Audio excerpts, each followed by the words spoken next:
Bismillahirrahmanirrahim. Welcome once again to the Islam Psychology Intersect. Please refer to the description below for the reference list of articles referred to in this video. Today we will discuss Islam being a protective factor against PTSD amongst Somalian refugees. Molsa et al. Published a paper in Aging and Mental Health 2017 titled Mental Health Among Older Refugees: The Role of Trauma, Discrimination, and Religiousness. This paper aimed to examine how post-traumatic stress and present acculturation difficulties and discrimination all affect mental health, and whether religiousness buffers mental health from the negative effects of war trauma.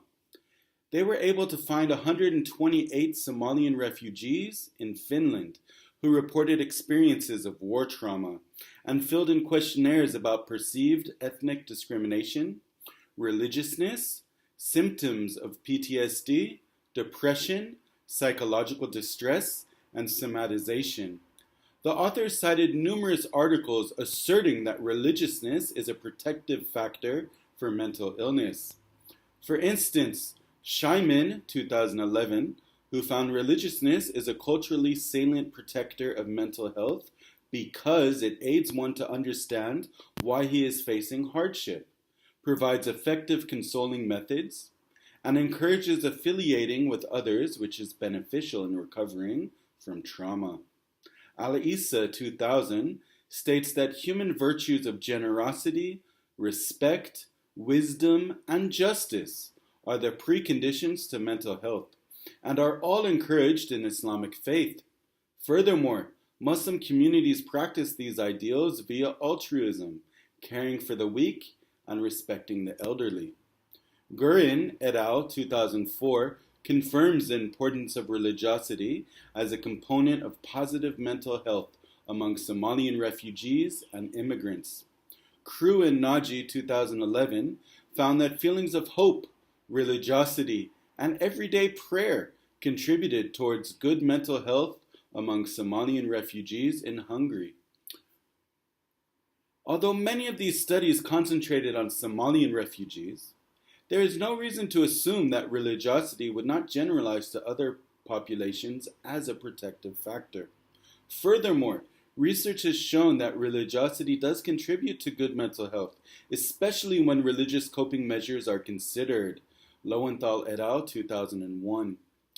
The measure that was used in the Molsa et al. Article to quantify religiousness was an 8-item questionnaire designed by the authors.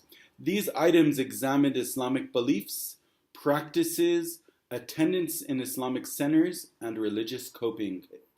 Examples of items on the questionnaire are: the fate of a human being after death depends on how well he/she has lived the life. The phrase "the life" is a little awkward. I am a religious person. The Islam faith, with its principles of caring and helping, is the basic of our community. Once again, an awkward sentence. I think the Quran is relevant and applicable to modern days. And finally, I highly appreciate our Prophet's hadith. The questionnaire was scored on a 5-point Likert scale, 1 being not at all and 5 being completely. The validity of this measure is not confirmed. The authors did acknowledge this as well. Furthermore, a number of the items were awkward. A serious problem with regards to the quantification of religiosity exists in this field. Religiosity measures used in this field, at best, consist of a few questions similar to this study, or a simple question asking participants to rate their religiosity on a scale of 1 to 10. There are major problems with this for Muslim and Shia populations. Muslims, especially Shia, are taught to be humble. The expression of their humility could result in a lower score on the religiosity scale. Furthermore, they are taught to balance their expectations of divine hope and fear to the extent that they would be unsure of receiving a favorable outcome in the hereafter. Hence, it is foreseeable that a strongly religious person would indicate a 5 when rating his religiosity on a scale of 1 to 10. Some questionnaires try to solve this by asking how important religion is to the participant, not how religious they think they are. This is a better approach. But regardless, improvements in the quantification of religiosity has to be made, or else the validity of this field altogether will remain under question. The Molsa et al. Article found that elder Somalian refugees with high levels of religiousness did not present with increased PTSD and somatization symptoms, despite being exposed to war trauma earlier in their life. They concluded that religiousness, somatization. The Molsa et al. Article found that elder Somalian refugees with high levels of religiousness did not present with increased PTSD symptoms, despite being exposed to war trauma earlier in their life.